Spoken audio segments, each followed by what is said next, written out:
জয় শ্ৰীকৃষ্ণ নমস্কাৰ বন্ধুসকল জন্মাষ্টমীৰ দিনা কি কৰিব আৰু কি নকৰিব ৰাশি অনুসৰি কেনে ধৰণৰ উপায় বা কেনে ধৰণৰ প্ৰতিকা পালন কৰিলে বিশেষকৈ জন্মাষ্টমীৰ দিনাৰ পৰা ভাল এটা প্ৰতিফলন দেখিব আৰু কোনকেইটা ৰাশি অত্যন্ত শুভ হ'বলৈ গৈছে সকলোখিনি তথ্য জানিব পাৰিব বিশেষকৈ জন্মাষ্টমীৰ দিনা কেইটামান ভুল কাম কেতিয়া নকৰিব আৰু কি কৰিলে বিশেষকৈ আপোনালোকে ভাল ফলাফল পাব সকলোখিনি তথ্য জানিব পাৰিব অনুগ্ৰহ কৰি কমেন্ট বক্সত জয় শ্ৰীকৃষ্ণ লিখি দিব বন্ধুসকল আহকচোন গুৰুত্বপূৰ্ণ ভিডিঅ'টো আগবঢ়াইছো জন্মাষ্টমীৰ দিনা ৰাতিপুৱা সোনকালে সাৰ পাই স্নান আৰু ধ্যান কৰাৰ পিছত ভগৱান শ্ৰীকৃষ্ণক স্মৰণ কৰি উপবাস কৰাত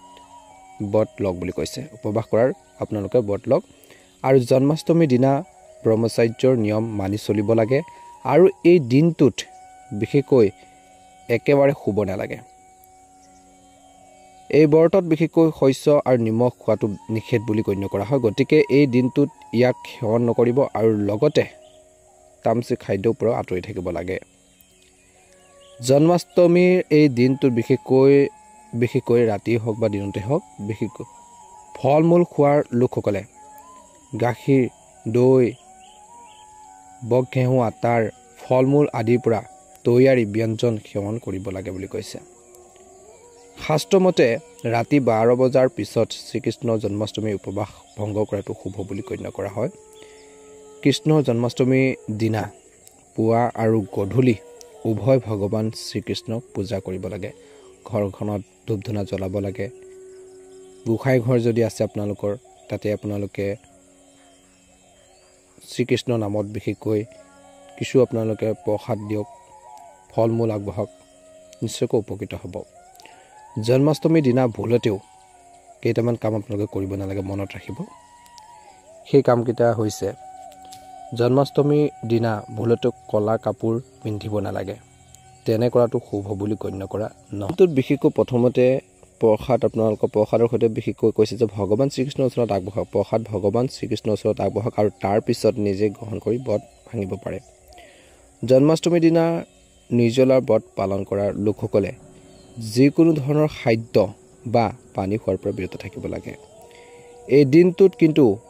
তৰ্কৰ পেচাল হাই কাৰ্যাৰ বিতৰ্কৰ পৰা আঁতৰি থাকক আৰু কাকো আপোনালোকে গালি গালাজ নকৰিব বেয়া শব্দ ব্যৱহাৰ নকৰিব জন্মাষ্টমীৰ দিনা ব্ৰত ৰখাৰ নিয়ম পালন কৰাটো গুৰুত্বপূৰ্ণ বুলি বিবেচিত হয় নিয়মাৱলী পালন কৰিলে যি আপোনালোকৰ ব্ৰত সেইখিনি পুণ্য হয় বুলি কৈছে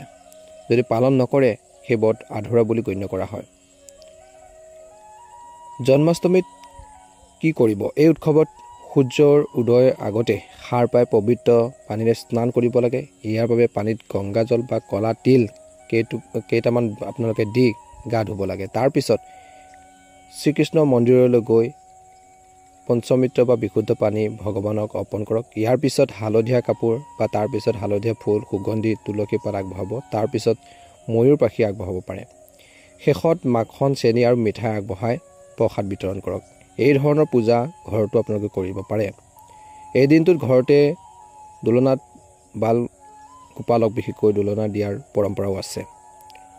উপবাসৰ পৰম্পৰা স্বাস্থ্যৰ দৃষ্টিকোণৰ পৰা এই পৰম্পৰাৰ বিশেষ কাৰণ এই উৎসৱত বাৰিষা এই বতৰত খাদ্য পলমকৈ আৰু কমকৈ হজম হয় ইয়াৰ বাবে ৰোগৰ সম্ভাৱনা বাঢ়ি যায় এই কাৰণে উপবাসে বিপাকীয় ক্ৰিয়াৰ শক্তিশালী কৰে আৰু লগতে স্বাস্থ্যৰ উন্নতি সাধন কৰে পুৰাণত কোৱা হৈছে যে এই দিনটোত খাদ্য নোখোৱাকৈ ভগৱান শ্ৰীকৃষ্ণক পূজা কৰিলে শেষৰ তিনিটা জন্মৰ পাপ নাইকিয়া হয় বুলি কৈছে ইয়াৰ লগতে কামনাও পূৰণ হয় জন্মাষ্টমীত ভগৱান শ্ৰীকৃষ্ণক বিশেষকৈ উপবাসে পূজা কৰা হয় অৰ্থাৎ এই দিনটোত বিশেষকৈ উপবাসে সকলো কামতে জয় কঢ়িয়াই আনে বুলি কৈছে ব্ৰত এনেদৰে কৰা হয় যাতে ঈশ্বৰক পূজা কৰি থাকোঁতে মন শৰীৰ আৰু চিন্তাবোৰ শুদ্ধ হৈ থাকে ৰোগ যন্ত্ৰণা আৰু দৰিদ্ৰতাৰ অন্ত পৰে শ্ৰীকৃষ্ণৰ সুখ আৰু সমৃদ্ধি দিয়ে বুলি কৈছে যদি আপুনি ব্ৰত পালন কৰিব নোৱাৰে তেন্তে কি কৰিব যদি আপুনি কোনো বিশেষ কাৰণত জন্মাষ্টমীৰ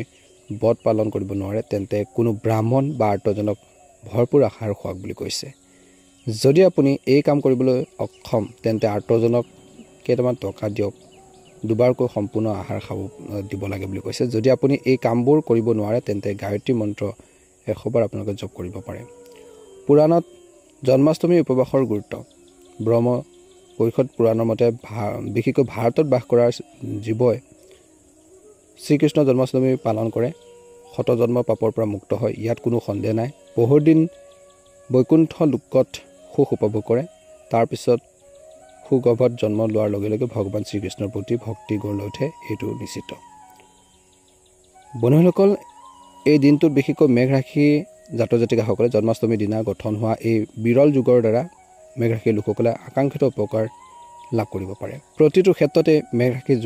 জাতক জাতিকাসকলে সন্মান পাব পাৰে নিয়োজিত লোকসকলেও নিজৰ কেৰিয়াৰত এটা ভাল পদবী দেখা পাব পাৰে এই সময়ছোৱাত বিনিয়োগৰ পৰা আকাংক্ষিত লাভ পালে আপোনালোকৰ আৰ্থিক অৱস্থাও ভাল হ'ব ধন লাভৰ সুযোগ বৃদ্ধিৰ বাবে বস্তুগত সুখ বৃদ্ধি পাব নিবনুৱাসকলে কিবা এটা কৰ্ম সংস্থাপন পাব পাৰে এই সময়ত আপোনালোকৰ সকলো ইচ্ছা পূৰণ হ'ব পাৰে ভগৱান শ্ৰীকৃষ্ণৰ আশীৰ্বাদ আপোনালোকৰ ওপৰত থাকিব আৰু প্ৰেম জীৱনত প্ৰেমৰ সংগীৰ সৈতে সম্পৰ্ক গভীৰ হ'ব এয়াই নহয় তেওঁলোকৰ লগত সময় কটোৱাৰ সুযোগো পাব আয়ৰ নতুন খবৰ মুকলি হ'ব পাৰে এই সময়খিনিৰ পৰা বৃষ ৰাশিৰ লোকসকলৰ বাবে অতি শুভ দেখা পোৱা গৈছে এই সময় আপোনালোকৰ বাবে আগুৱাই যোৱাৰ সুযোগ কঢ়িয়াই আনিছে এই সময়ছোৱাত আপুনি শিল্পৰ ক্ষেত্ৰখনত আগবাঢ়ি অহাৰ সুযোগ পাব নিয়োজিত লোকে নতুন সুযোগ পাব ব্যৱসায়টো ভাল লাভৰ সম্ভাৱৰ নতুন সম্ভাৱনাৰ ফলপ্ৰসূ বুলি প্ৰমাণিত হ'ব সন্মান আৰু আৰ্থিক অৱস্থাৰ ইতিবাচক পৰিৱৰ্তন হ'ব পাৰে অৱশ্যে অৰ্থনৈতিক দৃষ্টিকোণৰ পৰা বহুতো ভাল খবৰ শুনিবলৈ পাব পাৰে পৰিয়ালৰ সৈতে ধৰ্মীয় ভ্ৰমণৰ দ্বাৰা আপুনি উপকৃত হ'ব এই সময়ত আপোনালোকৰ বাবে আত্মবিশ্বাস আৰু ইতিবাচক শক্তিৰে ভৰা হ'ব বিশেষ কথাটো হ'ল যে মানসিক চাপো কিছু কমিব এতিয়া আহিছোঁ ৰাশি অনুসৰি কি বস্তু আপোনালোকে বিশেষকৈ কাম কৰিব কেনেধৰণে আপোনালোকে আগবাঢ়িব প্ৰথমতে আহিছোঁ মেঘ ৰাশি জাতক জাতিকাসকলে এই দিনটোত ৰাতিপুৱা গা পা ধুই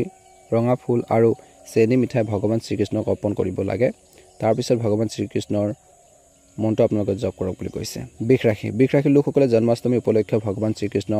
বগা ঘিউ আৰু চেনি আগবঢ়াব লাগে আৰু লগতে এই দিনটোত ভগৱান শ্ৰীকৃষ্ণৰ বিশেষকৈ নাম লৈ আপোনালোকে থাকিব মিথুন ৰাশিৰ লোকসকলে এই দিনটোত ভগৱান শ্ৰীকৃষ্ণক তুলসী পাত আৰু হালধীয়া ফুল আগবঢ়াব লাগে লগতে এই দিনটো সন্ধিয়া তেওঁৰ সন্মুখত এটা বিশেষকৈ চাকি বন্তি জ্বলাই ভগৱান শ্ৰীকৃষ্ণক পূজা কৰক বুলি কৈছে কৰ্কট ৰাশিৰ লোকসকলে এই দিনটোত ভগৱান শ্ৰীকৃষ্ণক গাখীৰ আৰু কেশৰ মিহলি ঘিউ আগবঢ়াব পাৰে আৰু এই দিনটোত আপুনি 11টা বিশেষকৈ 11 গছি চাকি জ্বলাই গোপাল মন্ত্ৰ জপ কৰক সিংহ ৰাশিৰ লোকসকলে এই দিনটোত ভগৱান শ্ৰীকৃষ্ণক পঞ্চমিত্ৰৰে বিশেষ অভিষেক কৰিব লাগে বুলি কৈছে কন্যা ৰাশিৰ লোকসকলে এই দিনটোত বিশেষকৈ লাড্ডু গোপালক সেউজীয়া ৰঙৰ সামগ্ৰী আগবঢ়ায় ভগৱান শ্ৰীকৃষ্ণ কন্যা ৰাশিৰ লোকসকলে এই দিনটোত বিশেষকৈ লাড্ডু গোপালক সেউজীয়া ৰঙৰ সামগ্ৰী আগবঢ়ায় ভগৱান শ্ৰীকৃষ্ণক পূজা কৰিব লাগে তুলা ৰাশিৰ লোকসকলে এই দিনটোত ৰাধা কৃষ্ণক পূজা কৰি ভগৱান শ্ৰীকৃষ্ণৰ সন্মুখত ঘিউ দীপ জ্বলাব লাগে বৃশ্চিক ৰাশিৰ লোকসকলে এই দিনটোত ভগৱান শ্ৰীকৃষ্ণক ৰঙা আৰু চেনি মিঠাই আগবঢ়াব লাগে লগতে তেওঁ বিশেষ মন্ত্ৰ জপ কৰিব লাগে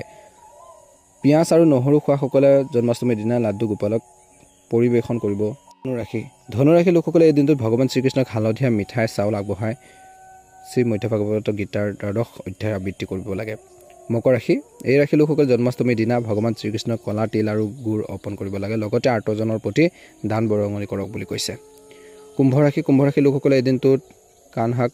বিশেষকৈ বগা ফুল আৰু পানীত মিহলি চেনি মিঠাই আগবঢ়াব লাগে মীন ৰাশিৰ লোকসকলে এই জন্মাষ্টমীৰ দিনা এই দিনটোত ভগৱান শ্ৰীকৃষ্ণক তুলসী পাত আৰু হালধীয়া ফুল আগবঢ়াব লাগে নিশ্চয়কৈ এটা ভাল